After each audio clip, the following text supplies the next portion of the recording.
Introduction. The first day a teacher enters into your classroom. What do you say to the teacher? You all wish a very good morning to the teacher.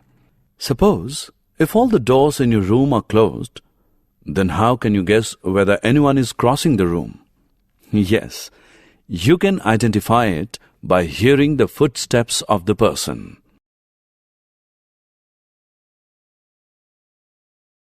Objectives. At the end of this lesson, you'll be able to understand that sound is caused by vibrations, know about the musical instruments, identify the sound from musical instruments, understand how sound is produced and propagated by humans, acquire knowledge where the sound requires a medium for propagation, understand the propagation of sound in liquids and solids, analyze the working of human ear, define amplitude, time period, and frequency of a vibration, distinguish between loudness and pitch, analyze the audible and inaudible sounds, differentiate between noise and music, understand about the noise pollution and its control measure. Sound is produced by a vibrating body. Sound is a pressure distribution that moves through a medium in the form of mechanical waves. When a force is exerted on an atom, it moves from its rest or equilibrium position and exerts a force on the adjacent particles. These adjacent particles are moved from their rest position, and this continues throughout the medium. This transfer of energy from one particle to the next is how sound travels through a medium. The words mechanical wave is used to describe the distribution of energy through a medium by the transfer of energy from one particle to the next. Sound waves that travel parallel to the direction of the particle movement are called longitudinal waves. However, it is possible to produce other types. Waves which move perpendicular to the direction of particle movement are called transverse waves. After the train crosses the station, if you keep your ear on the rail track, you can clearly hear the vibrations in the rail track. This confirms that sound travels through solids. How is sound produced by human beings? Voice box in human. Sound is produced by the voice box or the larynx in humans. The part which moves when you swallow is known as voice box, which is at the upper end of the windpipe. Two vocal cords are stretched across the voice box. When lungs force air, vocal cords vibrate, producing sound. When the vocal cords are tight and thin, the type or quality of voice is different from that when they are loose and thick. Sound requires a medium for propagation. Place an electric bell in an air-filled jar. You can hear the sound of the electric bell which is ringing. Now suck out the air from the jar using the vacuum pump. As you suck the air out, the sound starts fainting. As all the air sucked out, the sound fully faints.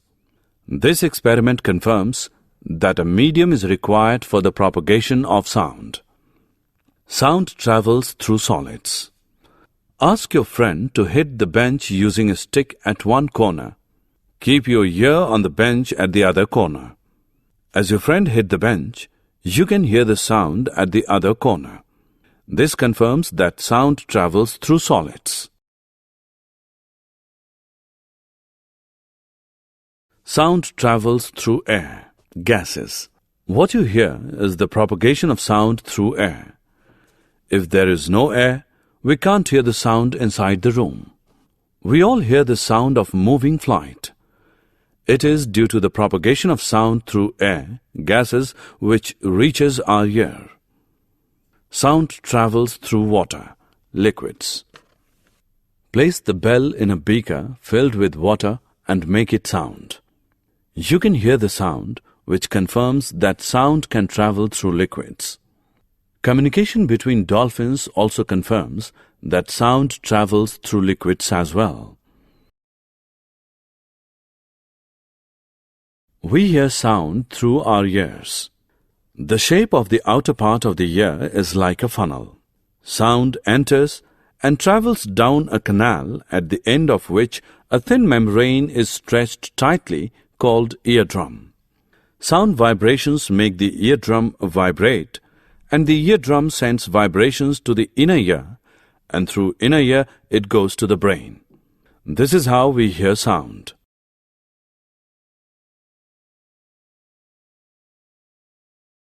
Amplitude, time period, frequency.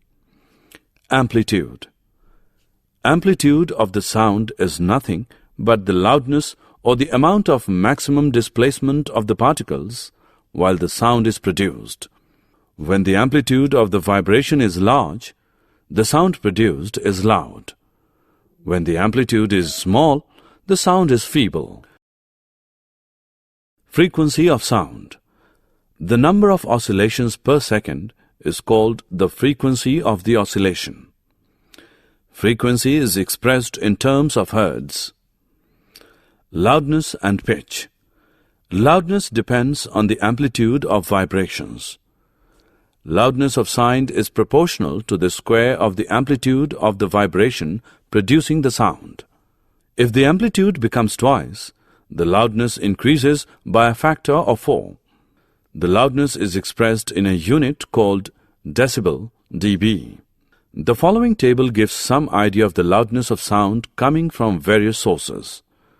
Above 80 dB, the noise becomes physically painful. Pitch. The two sounds are equally loud. They differ in some way. The difference in sound is due to the shrillness or pitch of the sound. If the sound has high frequency, then it has high pitch or shrillness.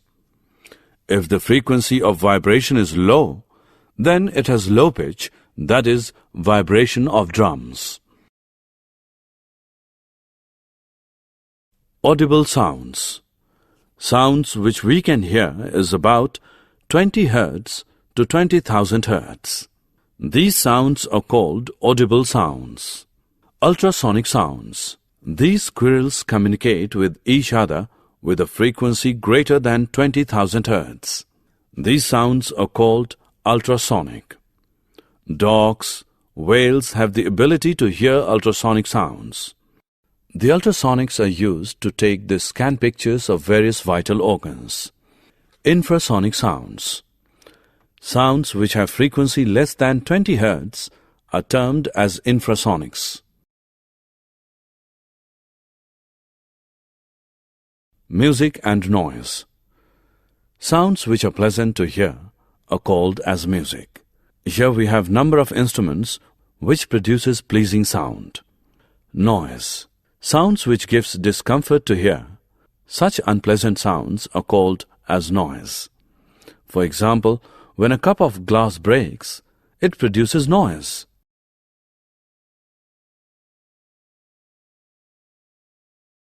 Noise pollution and its control.